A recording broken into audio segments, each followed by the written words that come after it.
Olá a todos.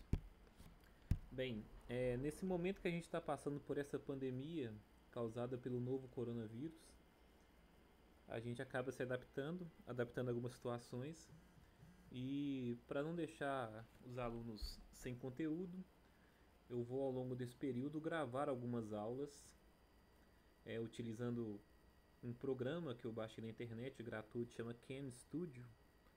E esse programa ele é capaz de capturar a tela do computador e ao mesmo tempo que grava a minha voz no fundo, já salientando que o meu microfone do notebook não é bom, portanto, talvez o áudio fique um pouco prejudicado.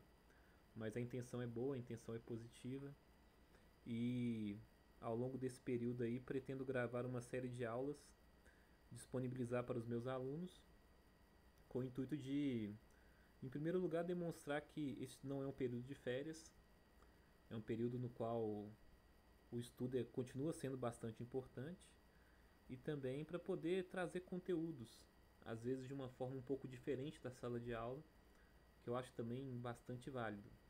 Essa primeira aula é uma aula teste, vamos falar sobre alguns conflitos no continente europeu. Eu dividi o conteúdo inteiro em vários pequenos vídeos, isso para poder facilitar o upload desses vídeos, uma vez que vídeos menores ficam com um tamanho reduzido, portanto a transmissão disso para a internet vai ficar muito mais fácil. Esse primeiro conteúdo então é um conteúdo que está lá na frente A2 do material didático Bernoulli, está na segunda metade da frente A2, matéria de segundo ano do ensino médio. Então, para começar, esse primeiro slide mostra uma característica muito importante do continente europeu que nos ajuda a entender uma série de conflitos, sobretudo aqueles conflitos que estão explícitos no material didático. Cada uma dessas cores que vocês veem nesse mosaico que colore todo o continente europeu se refere a um grupo linguístico diferente, a um idioma diferente. E lembrando que os idiomas quase sempre coincidem com grupos étnicos também. Então, uma característica bem importante, um fator muito importante para poder explicar os conflitos dentro do continente europeu é essa diversidade étnica. A Europa é um emaranhado de povos, é um mosaico de povos e, além disso, um outro fator importante também é o fato de ser um território relativamente pequeno e bastante povoado. A densidade demográfica da Europa é muito grande. É um continente que não é maior do que a América do Sul, ele é relativamente pequeno, com uma população de cerca de 1 bilhão de habitantes. Então é muita gente de vários grupos étnicos diferentes convivendo num território relativamente pequeno. Esse fator faz com que, ao longo da história, diversos conflitos tenham ocorrido entre os grupos étnicos e também dentro de cada um dos grupos étnicos. É importante salientar isso. Dentro de cada um desses grupos também pode ter havido alguns conflitos em séculos passados.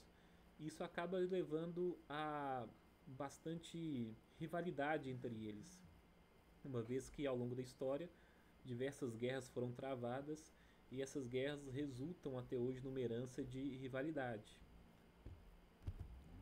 Isso a gente consegue perceber muito bem quando a gente observa as mudanças nas fronteiras.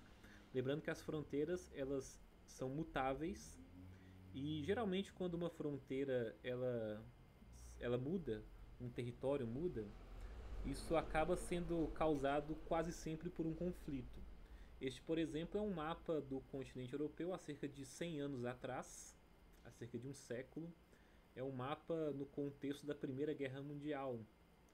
E se vocês perceberem, o Império Alemão, por exemplo, tem um território maior do que hoje a Alemanha possui, por exemplo. O Império Austro-Húngaro nem existe mais. Há ali na parte sudeste do continente um pedaço do Império Turco-Otomano que chegou a ser inclusive maior antes da Primeira Guerra Mundial e perdeu parte desses territórios. Já que é um mapa que demonstra a Europa logo após a Primeira Guerra Mundial.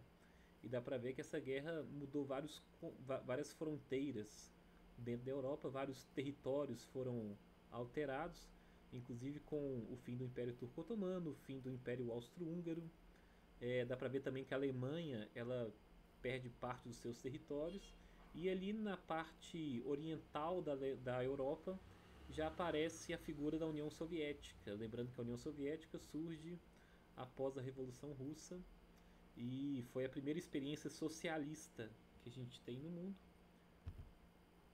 E essa experiência ela acabou levando a uma certa rivalidade com os Estados Unidos, uma grande rivalidade com os Estados Unidos, num contexto pós-Segunda Guerra Mundial, que é o contexto da Guerra Fria. A Segunda Guerra Mundial também foi bastante importante para definir várias fronteiras europeias. Se vocês observarem este mapa, é um mapa da Guerra Fria, um mapa do mundo da Europa após a Segunda Guerra Mundial. E já observamos, por exemplo, por conta da guerra e dos acordos que foram estabelecidos pós-guerra, a separação, a divisão da Alemanha em Alemanha Ocidental capitalista e Alemanha Oriental socialista. Há também a figura da Tchecoslováquia, da Iugoslávia, países que hoje não existem mais, a própria União Soviética. Então, houve várias mudanças nas fronteiras europeias, sobretudo se a gente comparar cerca de 100 anos atrás, antes da Primeira Guerra Mundial. A Primeira Guerra Mundial alterou várias fronteiras, depois a Segunda Guerra Mundial também alterou várias fronteiras, e aqui, mesmo se compararmos a Europa de cerca de 30, 40 anos atrás, nesse contexto de Guerra Fria, com a Europa atual, também percebemos que há diversas mudanças nas fronteiras, principalmente a fragmentação da antiga União Soviética.